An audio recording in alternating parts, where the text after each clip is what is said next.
Tourist guide sugatan sa pamamaril sa Cervantes, Ilocos Sur. Tinutukan niya ni Ivy Hernando.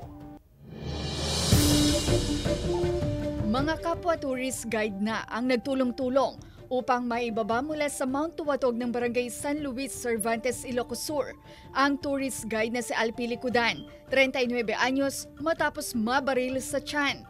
Ang sospek, ang dating tourist guide na si Osmaldo Camitog na residente ng Barangay Malaya. Sa investigasyon ng pulisya, paakyat ng bundok ang biktima kasamang isang grupo ng local tourist nang may nakita silang nasusunog sa bundok. Itong victim nag-advance party and then nung binerify niya ma'am at then habang inaantay yung mga packet na kasama ma'am, itong victim nung umupo siya ma'am, biglang may pumutok ma'am, then dito niya nakita na binaril siya ng suspect ma'am. Isang tama ng bala mula sa hindi pa tukoy na baril ang tinamo ng biktima. 6 na oras na lakaran pababa ng bundok ang inabot bago siya nadala sa ospital. Ligtas na ang kanyang lagay. Issue sa trabaho ang nakikita ng pulisya na posibleng dahilan ng pamamaril.